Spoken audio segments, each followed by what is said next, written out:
dividen BUMN yang dikelola dengan Danantara nggak ada duit buat bayar utang. Ini semuanya untuk investasi. Artinya dari statement Pandu Sahril ini, Danantara juga nggak mau bayarin. Oke, teman-teman, itu tadi pernyataan dari Ketua KPK Setio Budianto terkait dengan proyek kereta cepat yang disinyalir di markup. Ini disampaikan langsung oleh mantan Menteri Kabinet di era Jokowi, Mahfud MD. Meskipun demikian, tadi Ketua KPK bilang mesti ada bukti dan pendukung. Oke, kita kembali lagi di live reaction Indo News di The Comment bersama saya Gai Porto Sigit dan Mas Bung Purwanto. Mas, gimana Mas? Ini kereta cepat ternyata terus bergulir gara-gara Purbaya ini. Iya. Jadi ini semakin menarik jadi perdebatan. Karena ternyata memang proyek-proyek yang dulu dianggap mercusuar ternyata bermasalah gitu kan. Ya, proyek-proyek yang dibanggakan ya. Dibanggakan ketika saat itu menjadi kita negara pertama yang memiliki kereta cepat ya di Asia Tenggara. Di Asia Tenggara. Ya. Dan ternyata memang dulu ada yang mengingatkan, jangan begitulah. Karena ini biayanya terlampau besar, tidak efisien, tidak visible, dan banyak yang sudah mengingatkan. Tapi ternyata memang peringatan itu terbukti. Akhirnya boncos ini. Peringatan tersebut dianggap angin lalu. Dianggap angin lalu karena waktu itu ada yang menjamin, wah ini nggak akan rugi. Ada yang menjamin itu. Oh iya? Pemimpin tertinggi waktu itu. Dan sebenarnya proyek ini kan sebenarnya udah dikerjasama sama Jepang sebelumnya. Ya, betul. Tiba-tiba di tengah jalan Cina masuk. Nah. Dan Cina berjanji bahwa ini tidak akan membebani APBN. Tidak akan menggunakan APBN, jadi bisnis to bisnis. Iya. Itu yang membuat akhirnya pemerintah dengan cepat mengeluarkan Kepres percepatan pembuatan kereta api cepat dan memilih Cina sebagai konsorsium untuk dikerjasama. Betul.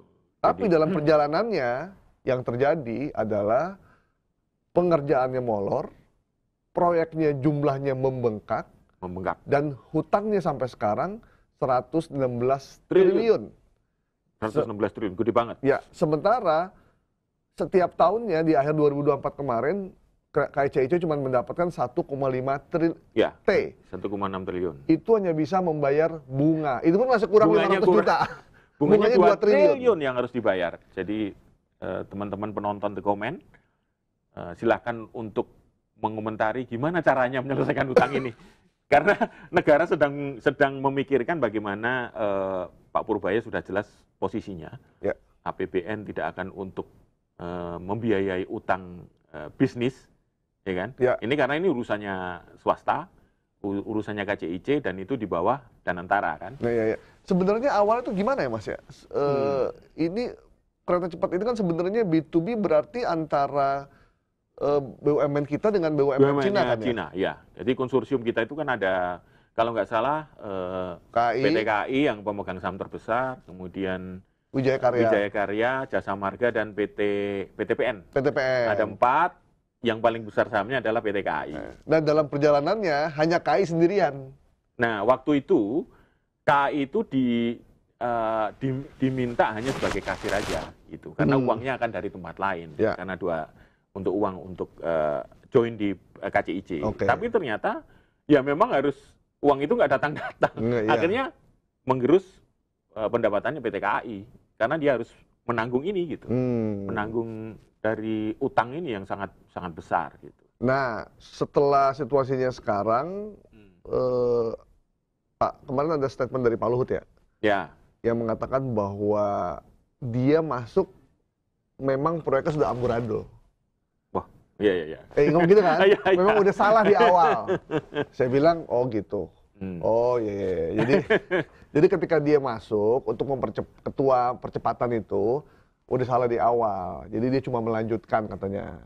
Yang kedua, kalau untuk menyelesaikan ini, dia lakukan restrukturisasi.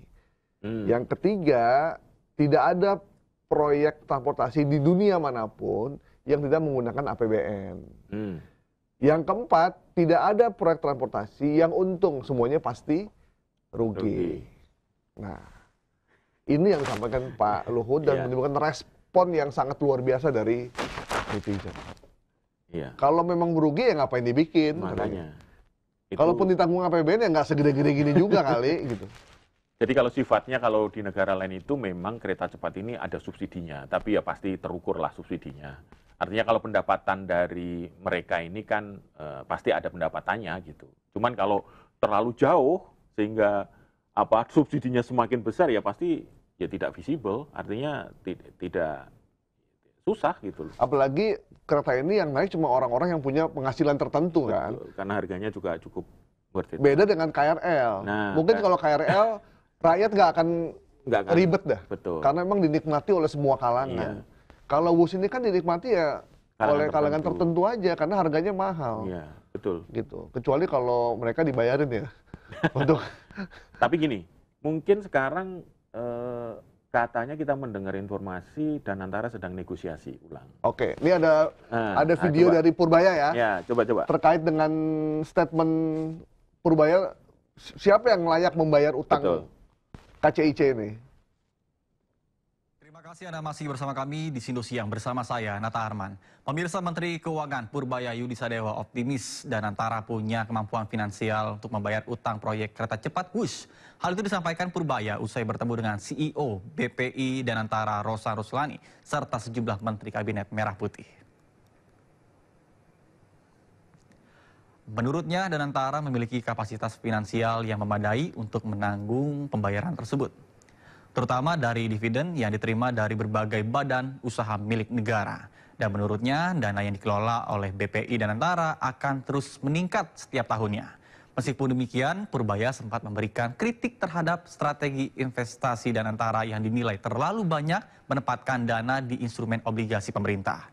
Lebih lanjut, Purbaya menyebut bahwa Danantara telah menyetujui pandangan tersebut dan akan melakukan kajian lebih lanjut. Kan Danantara terima dividen dari BUMN kan hampir 90 triliun, 80 triliun, hampir 90 triliun lah.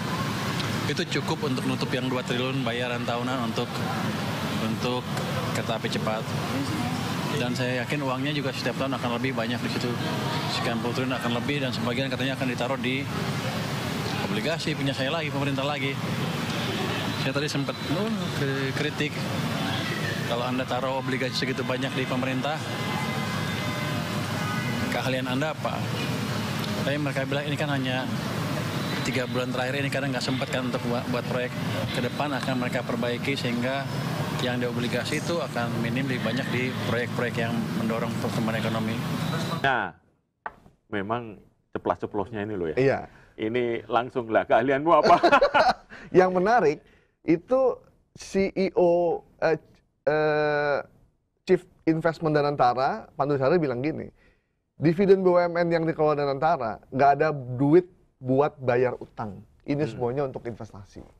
Artinya dari statement Pandu Sari ini, Danantara juga nggak mau bayarin. Karena duitnya untuk investasi.